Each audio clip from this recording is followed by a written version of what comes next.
Hey you're in a job?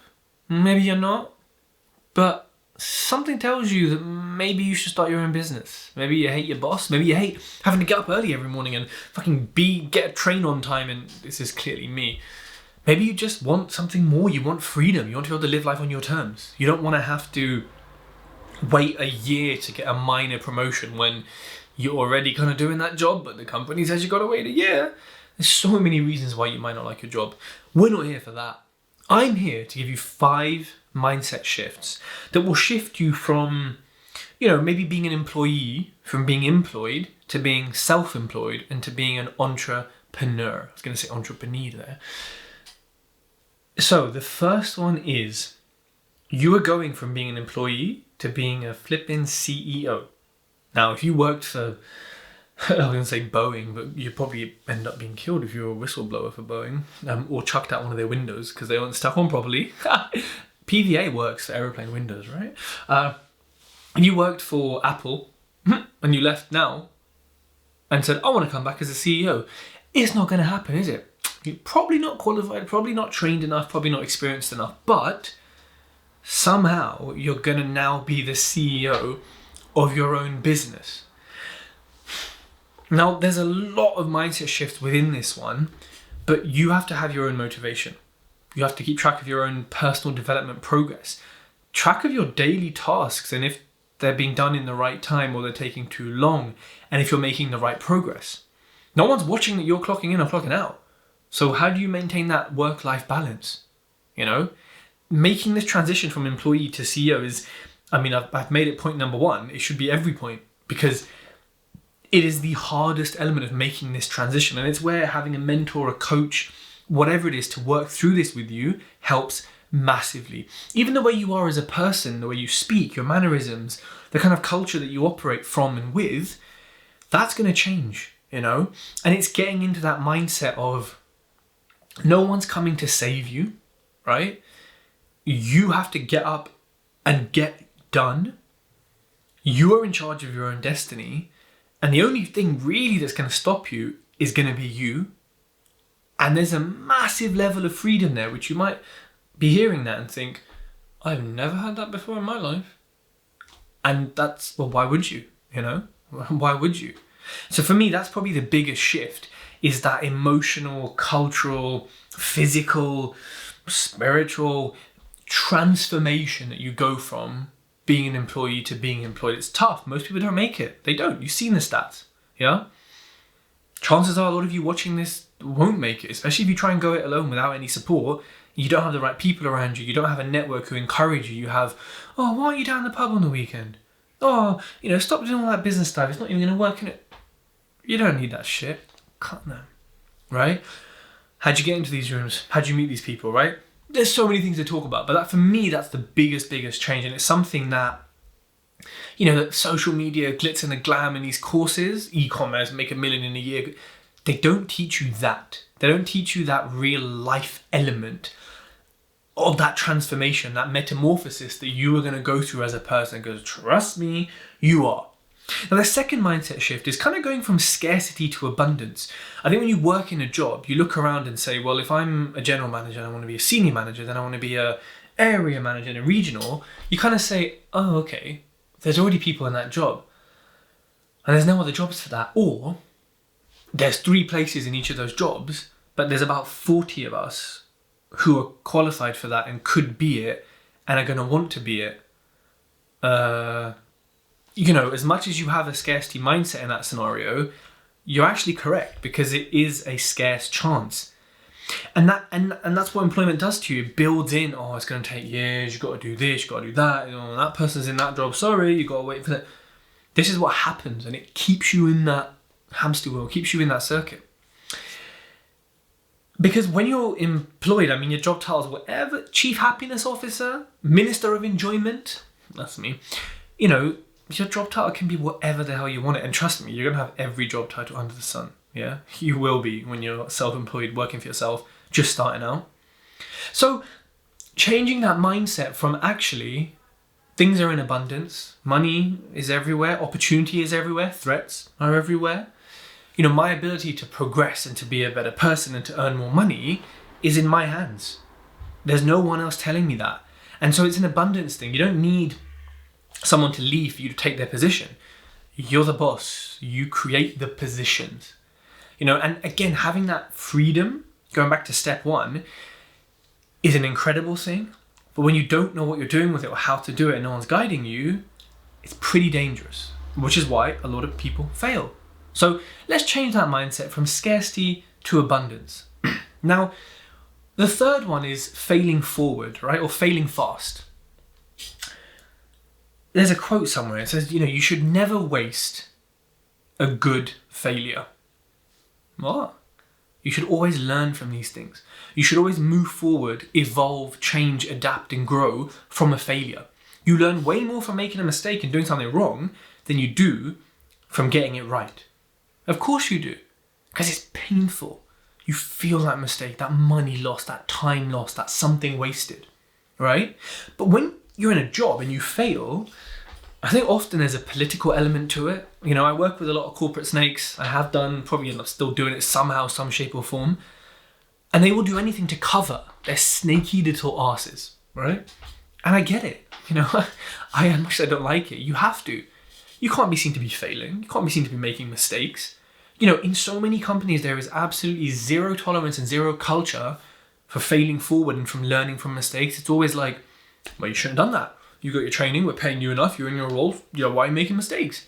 Whereas in startups and other types of companies, Hold Tight My Shoreditch, single speed bike, hipster tech startup gang, it's very much like, there's a saying from Facebook, isn't it? Like, something about failing quickly, breaking stuff and failing quickly and then fix it later, but let's just break and learn.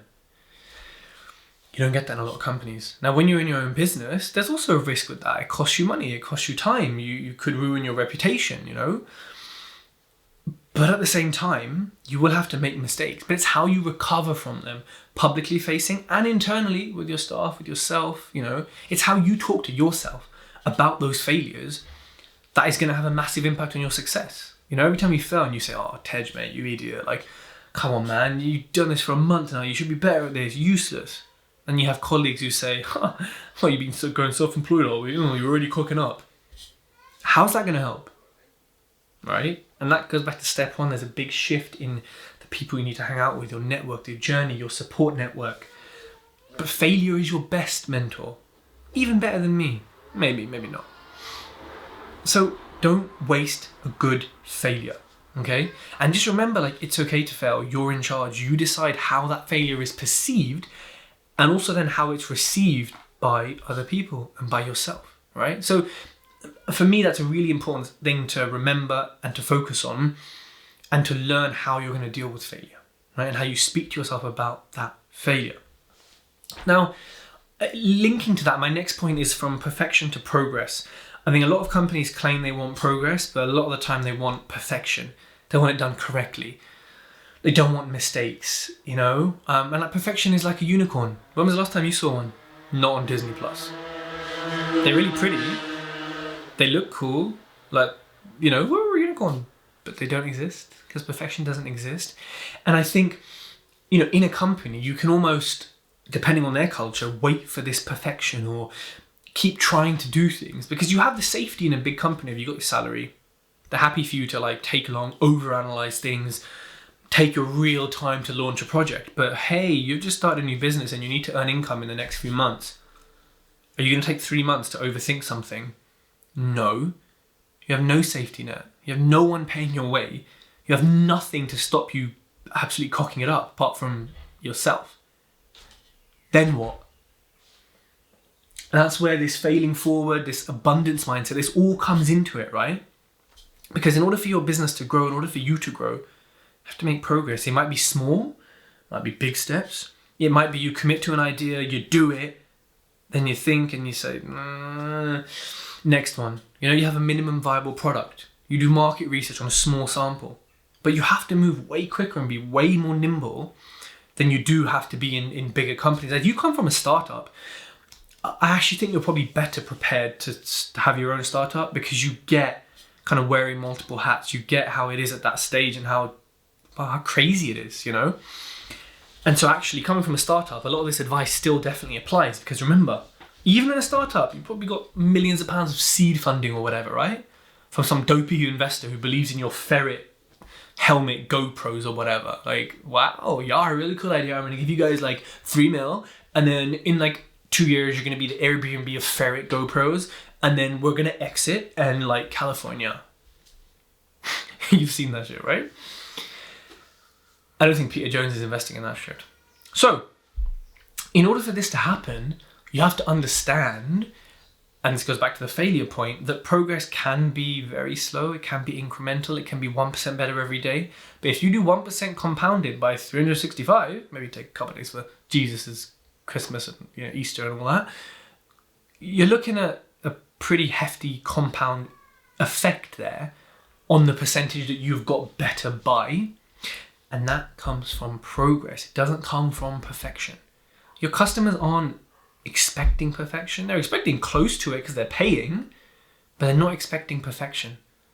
So make sure you're valuing progress over perfection. You are going to be at points where you need to make money and you need to do it now. Then what?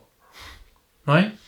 And I think number 5 is, I think in the workplace, especially in corporate where there's lots of snakes and you're kind of always trying to impress someone, jump through hoops like a, orca at Disney SeaWorld or whatever, you don't really get to collaborate with people because you're always watching your back.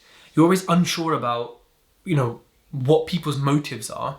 You've always got to ensure that you're, following your KPIs, doing this, doing that. You don't have the freedom to just say, hey, we're a bottled water company. Why don't we collab with fish and chip company? Because with fish and chips, you need water to wash it down. Oh, I don't know. Like, you have the freedom to be the Avengers, to be Avengers Assemble, to find people in your niche, without your niche, whatever, but to work with and to collaborate with. And then you start finding people just who you're not necessarily going to work with, but who you're friends with, who you're in a network with, who are in a similar situation to you, who you can just talk to about how difficult this flipping game of entrepreneurship is. And that goes back to the points I've been making earlier about having the right people around you, having a mentor, having people to support you, having people you can say, hey, I made like 100 cold calls this week and I got like 1 lead. And they're like, dude, I did the same. It's just knowing, oh, okay, like we're in the same boat. It's relatable. It shows you what a realistic journey looks like because you're not really going to find that on social media these days. You're just going to see the highlight reel. Right? You know what I mean? And all of these points taken together are almost your rebirth. Your version 1.0 died in employment, right? You probably felt like that sometimes. And you, 2.0, is now here in your own business. And for me, these 5 mindset shifts are the biggest shifts that I've seen with people I'm mentoring in property, in business, whatever it is. A lot of things when you make that transition from employee to employer at some point, to CEO, to managing your own thing, these are the biggest issues I find because employment doesn't prepare you for this. Social media doesn't prepare you for this. People don't, and I actually think people don't want to hear this because it would probably put them off.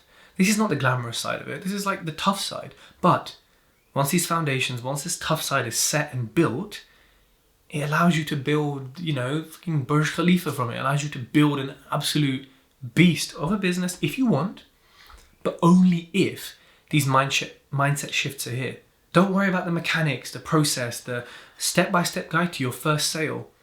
If your head is mash up, you could have 70 steps or 0.7 steps. You're not going to make the sale. It's not going to happen because you're not going to manage every part of the process properly. You're not going to understand the mindset required to be successful in this kind of business. One swallow does not make summer. One sale does not make you a salesperson. Opening a business, running it for 10 seconds, does not make you a business person. But taking my advice, just my